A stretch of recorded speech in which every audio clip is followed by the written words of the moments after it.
When we think about Charleston, the first thing that comes to mind is probably the 1920s famous dance. However, among the main tourist attractions of the city of Charleston, we can find this house. It was formerly owned by a judge who was also an owner of important plantations with an equally important group of slaves, and he lived there with his family, among whom included, paradoxically, two relevant abolitionists, his daughters Sarah and Angelina Grimke. Born in 1792 and 1805 respectively, Sarah and Angelina were educated in the way most women of their status were in that time period. They took lessons in subjects such as French, harp playing, embroidering, and watercoloring. As Sarah was very smart, her father allowed her to study in his library. Nevertheless, her dreams of becoming a lawyer were totally out of the question. The family had innumerable slaves, and Sarah dedicated every Sunday to teach them the Bible. She often wondered if it would be more practical if the slaves could read it for themselves, but such a thought was dangerous. In South Carolina, teaching slaves to read was illegal. Defying this prohibition, Sarah taught her personal slave Hetty to read. Some years later, Sarah wrote, "I took an almost malicious satisfaction in teaching my little waiting maid at night when she was supposed to be occupied in combing and brushing my locks. The light was put out, the keyhole screened, and flat on our stomachs before the fire, with a spelling book under our eyes, we defied the laws of South Carolina."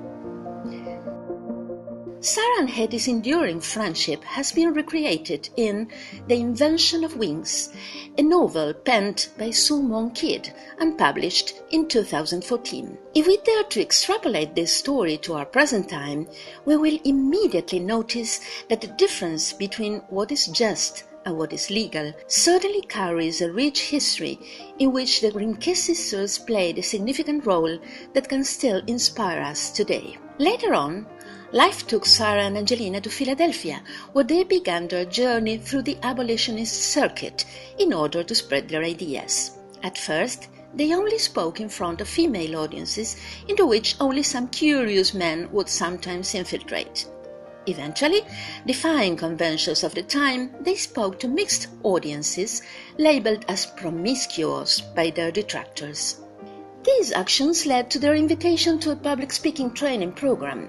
They were the only women in the class, and among the rest of the audience, one participant stood out, Theodore Dwight Weld. The letters between Angelina and Theodore are not among the most conventional in romantic literature.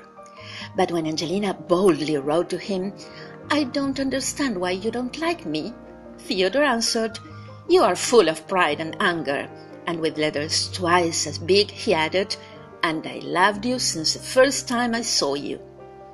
As expected, Angelina and Theodore got married. To be congruent with their principles, two ministers held a sort of biracial ceremony and even invited some former Grimke slaves. While Angelina was an outstanding speaker, Sarah enjoyed a similar success in writing.